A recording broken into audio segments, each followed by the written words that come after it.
Daily facts में आपका स्वागत है। यह है ऑडियो बुक जंक्शन और मैं आपको सुनाने जा रहा हूं सरकारी चाय के लिए किताब का अध्याय 9। अध्याय 9। दूसरे दिन कोचिंग की छुट्टी होते ही अटल क्लास से सबसे पहले निकला ताकि उस लड़की को देख सके। कमरे के बाहर निकलते ही उसकी नजर उसी लड़की पर पड़ी जिसका चेहरा उसने आज तक नहीं देखा था। लेकिन उसे देखते ही अटल का दिल धक धक करने लगा। अटल ने पहचानने में ज्यादा वक्त नहीं लगाया। उसकी हाइट, हेयर स्टाइल, चलने का तरीका तो पहले देखा हुआ था, लेकिन उसकी मुस्कुराहट इतनी कातिल होगी अटल ने सोचा भी नहीं था।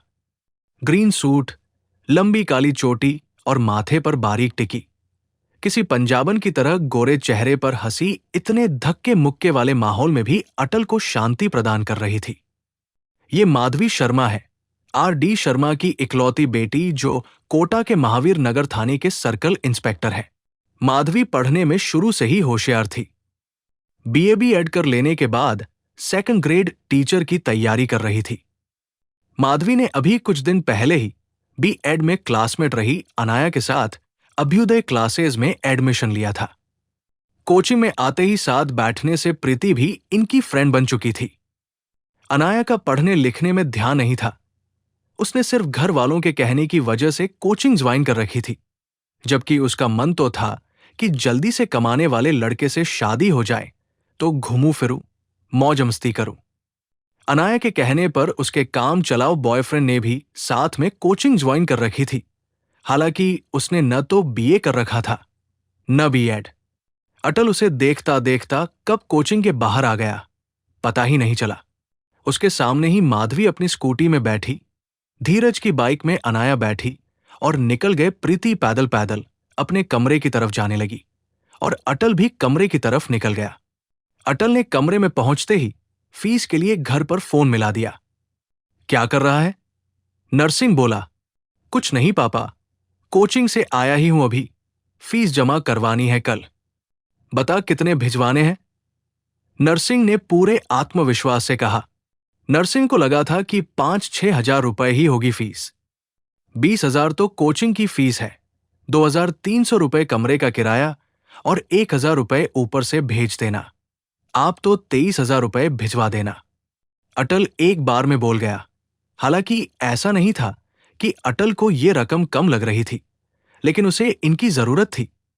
इसलिए अटल ने बातों को बिना घुमाए सीधा जितना चाहिए था उतना मांग लिया। नरसिंह ने सुनकर चौंक गया था, क्योंकि न तो उसने इतनी फीस के बारे में सोचा था, न ही उसके पास थे। हाँ ठीक है बेटा, मैं डलवा दूंगा तेरे मोबाइल में।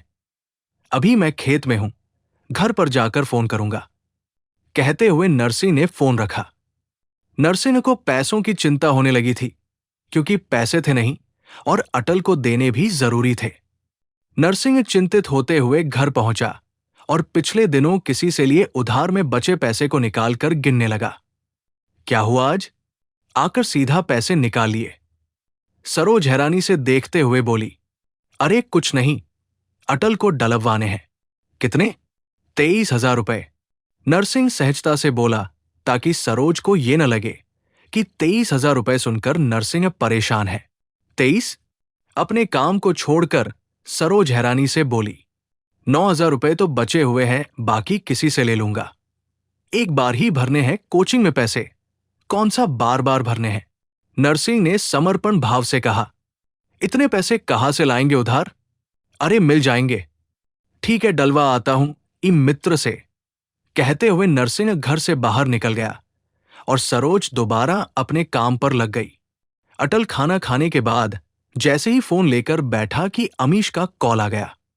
सेकंड ग्रेड की वैकेंसी आ गई, अमीश बोला। और इससे भी अच्छी बात है कि वैकेंसी 8,611 पदों पर निकली है।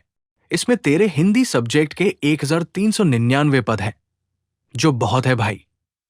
बस लग जा तैयारी में, अमीश ने अटल के लिए खुशी जाहिर करते हुए कहा। और परीक्षा कब होगी? अभी तो तैयारी ही शुरू नहीं की है, अटल ने चिंतित होकर बोला। अरे भाई, तैयारी तो 6 महीने में ही शानदार हो जाएगी, और अभी 6 महीने के पहले एग्जाम नहीं होगा। तू तो कल से रेगुलर कोचिंग जा और घर पर आकर पढ़ता रह बराबर। ठीक है, मिलते हैं, कहते हुए अमीश ने फोन रख दिया। इस कॉल से अटल को नई ऊर्जा मिली। वो अब से एक मिनट भी अपना समय बर्बाद नहीं करना चाहता था। अटल फोन को साइड में रखकर नोट्स पढ़ने लग गया। तब उसे याद आया कि अभी उसकी कोचिंग की फीस के पैसे तो डलवाए ही नहीं और रात भी हो गई। तभी उसने घर पर फोन लगा दिया। तब तक नरसिंह और सरोज खाना खाकर अपने बिस्तसे पर लेट गए थे। फोन सरोज ने उठाया। पापा सो गए क्या? हाँ, सो गए वो तो। सरोज को लग गया था कि आज पैसे का इंतजाम नहीं हुआ है, इसलिए खाना खाकर चुपचाप लेट गए। और सरोज ये भी जानती थी कि अटल ने पैसे डलवाने के लिए ही फोन किया है। ऐसे में सरोज उनसे बात करवा कर उन्हें और दुख नहीं देना चाहती थी। कल कोचिंग में फीस जमा करवाना जरूरी है, आज बोला था मैंने, पर आज पापा ने डलवाए ही नहीं। अटल बोला, वैसे तो रखे हैं घर पर, डलवाने भी गए थे, पर आज ही मित्र बंद था तो सुबह डलवा देंगे। तू पैसे वैसे की चिंता मत कर, बस पढ़ाई में ध्यान लगा। सरोज ने सहज ढंग से झूठ कह दिया जैसे तो उन्हें कुछ फर्क पड़ ही नहीं रहा हो। सुबह हुई। सरोज ने देखा कि नरसिंह परेशान नजर आ रहे हैं। ये लो, किसी के पास रखकर भेज देना, फिर वो कोचिंग जाएगा। और उसने फोन भी किया था रात को पैसे के लिए। सोने की अंगूठी देते हुए सरोज बोली, अरे ये क्यों? मैं ले लूंगा ऐसे ही किसी से। अंगूठी देख नरसिंह परेशान हो गया था, क्योंकि अब उसकी आर्थिक हालत बदतर होती जा रही थी। नहीं, आप तो लो इसको, रखाना, 10 जगह फिरने से क्या मतलब है? और मैं इसको वैसे भी कौन सा पहनती हूं, घर में काम आ जाए तो अच्छा ही है। सरोज ने दबे मन से नरसिंह को अंगूठी दे दी और नरसिंह ने उसे किसी के पास गिरवी रखकर पैसे लिए और अटल को डलबवा दिए। तो दोस्तों, ये था सरकारी चाय के लिए बुक का अध्याय 9। अगर आपको ये अच्छा लगा तो प्लीज लाइक करें, शेयर करें और सब्सक्राइब करें हमारे YouTube चैनल डेली फैक्ट्स को। मिलते हैं अगले वीडियो में। Thank you.